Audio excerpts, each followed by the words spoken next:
स्वागत है आप सभी का आपके अपने चैनल ओनली जीके ज्ञान में। आज हम कवर करने वाले हैं कोशिका संरचना से संबंधित जीके के 30 बहुत ही महत्वपूर्ण प्रश्न जो कि एसएससी, रेलवे, यूपीएससी और भी अन्य एग्जाम में प्रश्न पूछे जाते हैं। तो अगर आप लोग किसी भी एग्जाम की तैयारी करते हैं तो इसे पूरा जरूर देखें। तो चलिए शुरू करते हैं। आज का हमारा पहला प्रश्न है, कोशिका की खोज सर्वप्रथम किसने की थी? कोशिका की खोज सर्वप्रथम 1665 ईस्वी में रॉबर्ट हुक नामक वैज्ञानिक ने की। तो इसका आंसर ऑप्शन नंबर ए हो जाएगा। इसी प्रकार हमारा दूसरा प्रश्न है, जीवित कोशिका की खोज का श्रेय किसे जाता है? तो जीवित कोशिका की खोज एंटोनी वॉन लुवेनहॉक ने 1674 ईस्वी में की। तो आंसर ऑप्शन नंबर सी हो जाएगा। इसी प्रकार हमारा अगला प्रश्न है, कोशिका सिद्धांत किसने प्रतिपादित किया? कोशिका सिद्धांत सलाइडेन एवं स्वांग नामक प्रसिद्ध वैज्ञानिकों ने प्रतिपादित किया। आंसर ऑप्शन नंबर बी हो जाएगा। इसी प्रकार हमारा अगला प्रश्न है, कोशिका का शक्ति केंद्र किसे कहा जाता है? कोशिका का शक्ति केंद्र माइटोकॉन्ड्रिया को कहा जाता है। आंसर ऑप्शन नंबर सी हो जाएगा। इसी प्रकार हमारा अगला प्रश्न है, किसे आत्महत्या की थैली कहा जाता है? आंसर ऑप्शन नंबर बी हो जाएगा। लाइसोसोम को आत्महत्या की थैली कहा जाता है। इसी प्रकार हमारा अगला प्रश्न है, कोशिका की प्रोटीन फैक्ट्री किसे कहते हैं? कोशिका की प्रोटीन फैक्ट्री राइबोसोम को कहा जाता है। आंसर ऑप्शन नंबर सी हो जाएगा। इसी प्रकार हमारा अगला प्रश्न, पादप कोशिका भित्ति मुख्य रूप से किसकी बनी होती है? पादप कोशिका भित्ति मुख्य रूप से सेल्यूलोज को बनी होती है। तो आंसर ऑप्शन नंबर सी हो जाएगा, सेल्यूलोज। इसी प्रकार हमारा अगला प्रश्न है, कोशिका का मस्तिष्क किसे कहा जाता है? कोशिका का मस्तिष्क केंद्रक को कहा जाता है। आंसर ऑप्शन नंबर बी हो जाएगा। इसी प्रकार हमारा अगला प्रश्न है, किस कोशिका अंग को कोशिका का ट्रैफिक पुलिस कहा जाता है? तो आंसर ऑप्शन नंबर बी हो जाएगा। गोल्जी काय को कोशिका अंग को कोशिका का ट्रैफिक पुलिस कहा जाता है। इसी प्रकार हमारा अगला प्रश्न है, जंतु कोशिका में क्या अनुपस्थित होता है?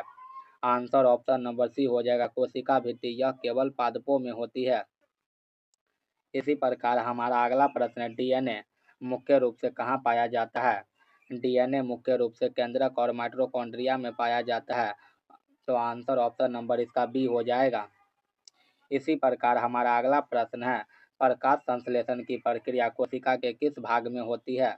आंसर ऑप्शन नंबर सी हो जाएगा, क्लोरोप्लास्ट में प्रकाश संश्लेषण की प्रक्रिया होती है। तो आंसर ऑप्शन नंबर सी हो जाएगा। इसी प्रकार हमारा अगला प्रश्न, कोशिका झिल्ली की प्रवृत्ति क्या है? तो आंसर ऑप्शन नंबर यहाँ पे बी हो जाएगा, अर्ध परागम्य। इसी प्रकार हमारा अगला प्रश्न है, गुणसूत्र किससे बने होते हैं? तो आंसर ऑप्शन नंबर इसका सी हो जाएगा, डीएनए और हिस्टोन प्रोटीन के डीएनए और हिस्टोन प्रोटीन के गुणसूत्र बने होते हैं। आंसर ऑप्शन नंबर सी हो जाएगा।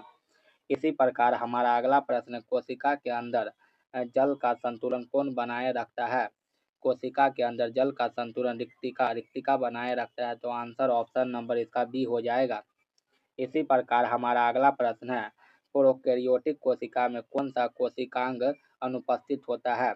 आंसर ऑप्शन नंबर ए हो जाएगा, केंद्रक झिल्ली प्रोकैरियोटिक कोशिका में अनुपस्थित होता है। इसी प्रकार हमारा अगला प्रश्न है, मनुष्य में गुणसूत्रों की संख्या कितनी होती है? मनुष्य में गुणसूत्रों की संख्या 46 होती है, यानी कि 23 जोड़े। तो आंसर ऑप्शन नंबर सी हो जाएगा।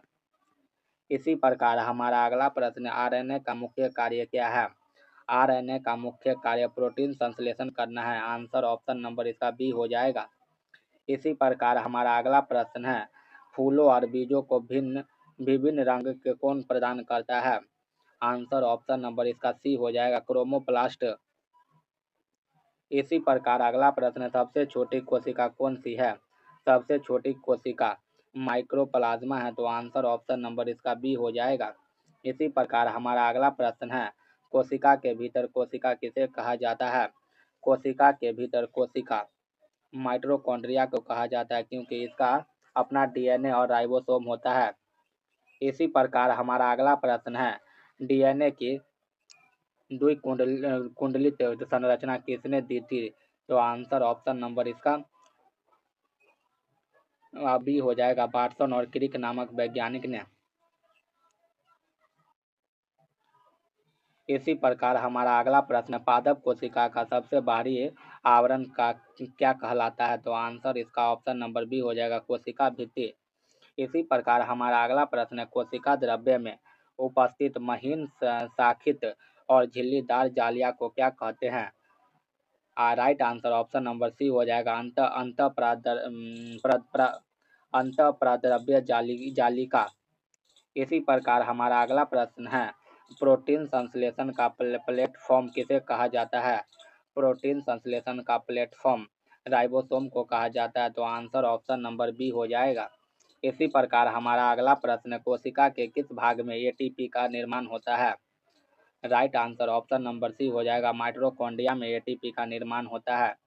इसी प्रकार हमारा अगला प्रश्न है, गोल्जी काय की खोज किस वैज्ञानिक ने की थी? तो इसका आंसर ऑप्शन नंबर ए हो जाएगा, केमिको गोल्जी ने। इसी प्रकार अगला प्रश्न, लाइसोसोम का मुख्य कार्य क्या है? लाइसोसोम का मुख्य कार्य ऊर्जा उत्पादन करना है। Right answer option number C हो जाएगा।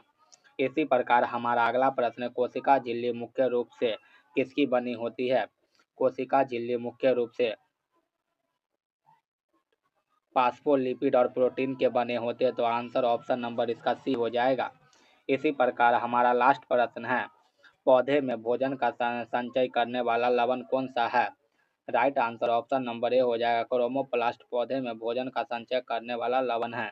आंसर ऑप्शन नंबर ए हो जाएगा।